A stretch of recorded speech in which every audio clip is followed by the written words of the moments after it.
Do you find it difficult to get across your point? Are you somebody who feels that your things are not very well taken and heard?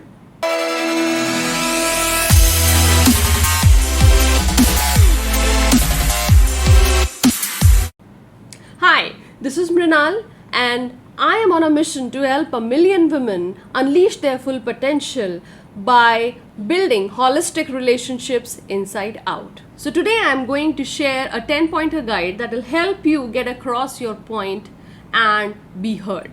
Let's begin. The first one is stay open. Many times we enter a conversation with a closed mind. We are either believing that the other person is not going to listen to us, and we are staying closed inside of us without showing it to the other person, but those vibes get across. So stay open. And staying open also means that you would stay in a receptive mode to hear out whatever the other person is sharing regarding that topic. The second point is staying focused on one thing. Many a times we mix a lot of topics and make them intertwined, so it gets confusing for the other person to understand what is it that we are trying to say to them, and gives them the reason to dismiss whatever we are saying. The third and the very important point that many people forget is that just don't enter any conversation like that. And if it is a very important conversation, then this point becomes all the more important. Having a clear intention. Intention means what are you trying to achieve through this conversation. Once that intention is set, you're going to enter that conversation with an entirely different energy and mindset. The fourth one is having a clear agenda and setting it with the other person. The moment you enter the conversation, communicate what you are trying to accomplish, what is it that brings you here and have this conversation, and what are you expecting from the other person as you are initiating this conversation.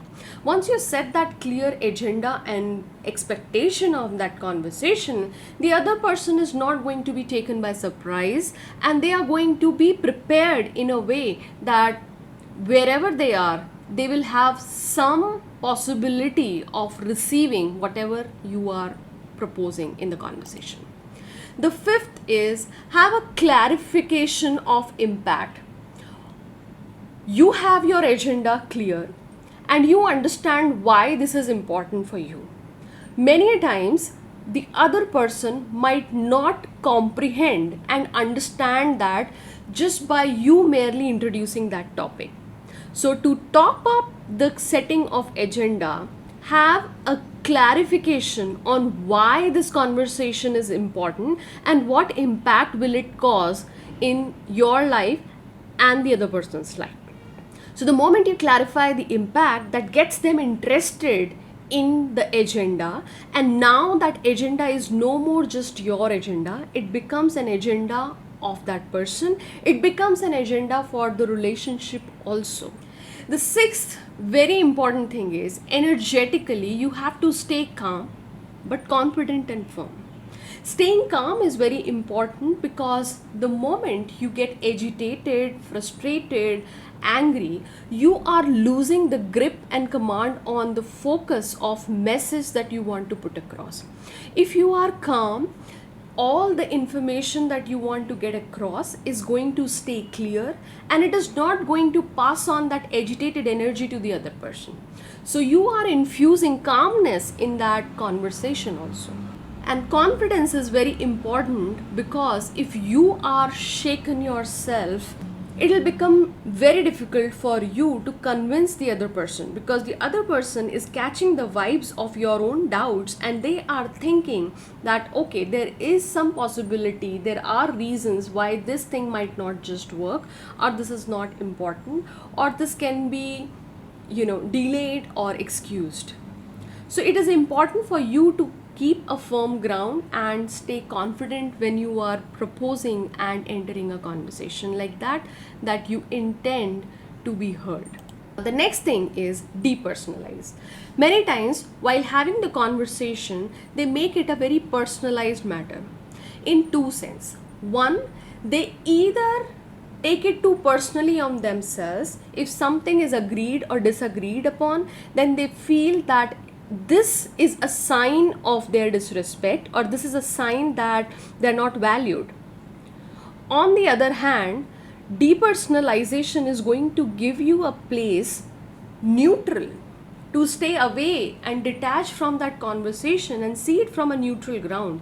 Maybe the disagreement and new points that are being suggested by the other person are for the benefit of the impact that you want to achieve. Maybe they are not attacking you. So depersonalize the conversation. Don't make it about you. Make the conversation focused on the intent and impact that you want to achieve, not about you. The moment you depersonalize, you will see an elevated level of energy and power that is going to flow inside of your body, and you will feel a lot more positive while receiving feedback and complimentary inputs from the other person. And then it will become a win-win conversation. The eighth is keeping it blame-free. Now, this is the other side of personalization. Many times people tend to dramatize their conversations by putting the blame on the other person, or they blame themselves, portraying them as victims. In either case, the energy of the conversation turns negative. The focus from the intent and impact is taken away, and it goes and centers around that one person, wherein that's not the agenda, that's not the intent, and that's not the impact that we want to achieve from that conversations. So making a conversation blame free is a short way of having a constructive conversation. The ninth is don't make it a me versus you conversation. So the best way to not making it a competing conversation is don't assume. If you have any doubt, if you feel anything is not right, ask and clarify. Don't assume malintention in the hearts of the other person. The moment you do that, you are going to open new channels of communication within that conversation. And the last thing is pertaining the content. When you are putting across your point, try and be very clear and crisp, so that you have the attention of the other person and they are not getting distracted elsewhere. So these are the 10 points that will help you keep your conversations straight to the point and be heard. I hope this helps you. Do share your thoughts in the comments below, and I will see you soon.